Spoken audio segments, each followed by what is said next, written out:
Assalamualaikum warahmatullahi wabarakatuh. Innal hamdalillah nahmaduhu wa nasta'inuhu wa nastaghfiruh wa na'udzu billahi min syaruri anfusina wa min sayyiati a'malina. May yahdihillahu fala mudhiya lahu wa may yudlil fala hadiya lahu. Asyhadu an la ilaha illallah wa asyhadu anna Muhammadar Rasulullah.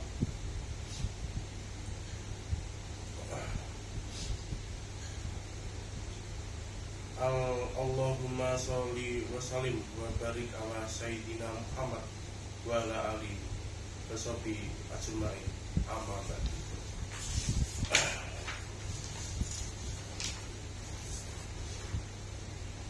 Jamaah sidang Jumat rahimakumullah. Pertama, marilah kita tingkatkan takwa kita kepada Allah Subhanahu wa taala dengan takwa yang sebenar-benarnya, yaitu dengan menjalankan semua perintah Allah dan meninggalkan semua larangannya. Karena apabila kita bertakwa dengan sebenar-benar takwa, maka Allah telah menjanjikan untuk memberi jalan keluar dari kesulitan yang kita hadapi, dan Allah menganugerahikan rezeki yang tidak terduga. Kedua, marilah kita bersyukur kehadirat Allah Subhanahu wa taala yang telah memberikan kepada kita berbagai macam kenikmatan.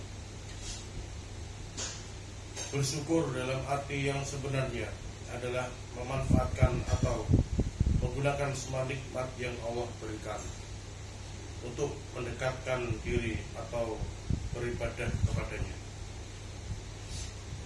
Sidang Jumat yang berbahagia, sebagai muslim yang berhaluan ahlu sunnah wal jamaah, kita seharusnya menjadi pelopor dan penegak sunnah-sunnah Rasul, serta melestarikan amalan-amalan yang ulama salaf. Di antara sunnah-sunnah Rasul tersebut adalah salat berjamaah.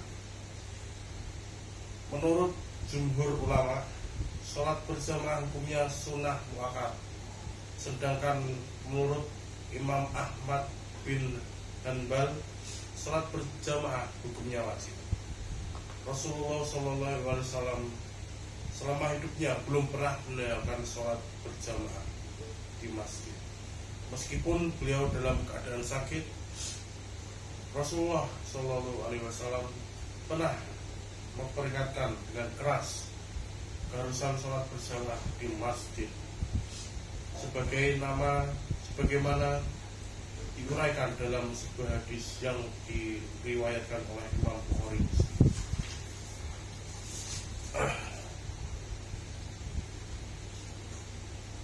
Yang artinya, demi jiwaku yang berbeda, yang berada dalam kekuasaannya, sungguh aku bertekad menyuruh mengumpulkan kayu bakar. Kemudian aku suruh seorang azan untuk sholat dan seseorang untuk mengimami manusia. Kemudian aku pergi kepada orang-orang yang tidak ikut sholat. Kemudian aku bakar rumah mereka. Hadirin yang dirahmati Allah, pada suatu saat Rasulullah didatangi oleh salah satu sahabat yang dicintainya, yaitu Abdullah bin Ummi Maktum. Ia berkata kepada Rasulullah bahwa dirinya buta dan tidak ada yang menuntunnya ke masjid, sehingga ia memohon pada Nabi untuk memberinya keringanan untuk tidak melaksanakan sholat berjamaah di masjid. Selanjutnya Rasulullah bertanya kepadanya,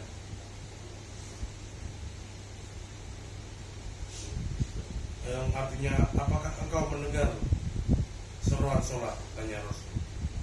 Ya Rasul, jawab Ummi Maktum. Kalau begitu engkau tetap harus hadir di masjid, jawab Rasul lagi. Begitulah seruan Rasulullah pada umatnya agar senantiasa melakukan sholat berjamaah di masjid. Sekalipun kepada sahabatnya yang tidak bisa melihat alias buta, bagaimana dengan kita umatnya yang diberikan kenikmatan yang sempurna? Dalam hadis lain yang diriwayatkan oleh Imam Ahmad, Rasulullah bersabda, tidak sempurna sholat seseorang yang bertenaga dengan masjid kecuali dengan berjamaah dalam suatu riwayat kecuali di masjid. Hadirin yang sedang berbahagia, hadis-hadis di atas menunjukkan betapa pentingnya sholat berjamaah.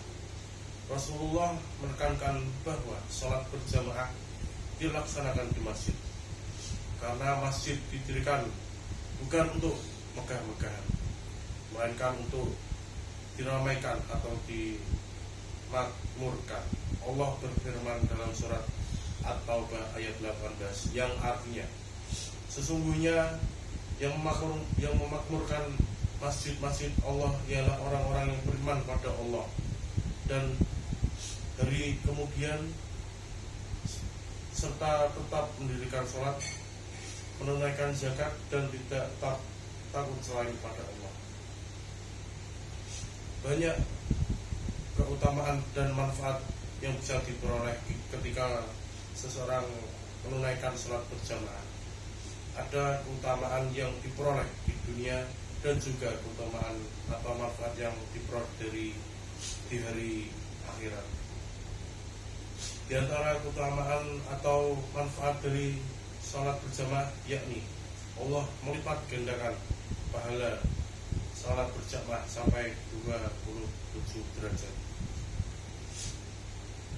Hadirin yang berbahagia, manfaat yang lainnya dari sholat berjamaah adalah mengembangkan disiplin dan berakhlak mulia.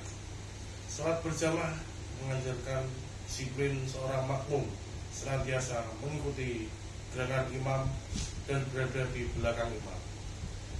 Hal ini tentu membiasakan melatih kedisiplinan dalam kehidupan seseorang, menghilangkan ego, perbedaan dan penuh kerendahan hati, patuh dan taat pada pimpinannya, yaitu imam. Hadirin yang berbahagia, manfaat yang terakhir dari sholat berjamaah adalah tumbuhnya persaudaraan, kasih sayang bersamaan. Apabila kita bertemu 5 kali dalam sehari, maka akan tumbuh kasih sayang di antara sesama muslim. Dan jika suatu waktu ada saudara kita yang biasa berjamaah, kemudian beberapa waktu lagi hadir di masjid, tidak hadir di masjid, maka kita akan bertanya-tanya, ada apa atau mengapa ia tidak berjamaah. Seandainya jawaban yang didapat bahwa beliau itu sakit, maka kita akan bergegas menjenguknya dan mendoakannya. Salat berjamaah juga mengajarkan persamaan. Tidak dibedakan antara yang kaya dan yang miskin, seorang pejabat atau rakyat jelata, atasan atau bawahan, serta semua berdiri, rukuk, sujud, dan duduk dalam satu barisan untuk taat dan tunduk pada Allah. Allah Subhanahu wa ta'ala berfirman, sesungguhnya Allah menyukai orang-orang yang berperan di jalannya dalam barisan yang teratur, seakan mereka seperti bangunan yang sangat kokoh. Hadirin yang berbahagia, inilah khotbah singkat yang telah disampaikan. Semoga kita semua menjadi hamba-hamba yang senantiasa selalu mendatangi masjid untuk melakukan sholat berjamaah.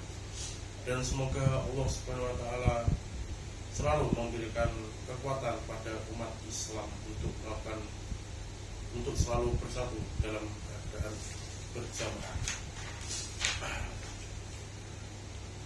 Allahumma fir lil mu'min lil muslimina wal musminat wal wal mu'minatil ahya minhum wal amwatil innaka sami'un qaribun muhlibud da'wati rabbana la tuwakhzana inna sina wa akhtana rabbana wa la tahmil alaina isran kama dalam tahu alal lazina min qablina rabbana wa la tuhamilna ma la qata lana bi wa'fu anna waghfir lana warhamna anta maulana fansurna alal qaumil kafirin rabbana atina fid dunya hasanah wa fil akhirati hasanah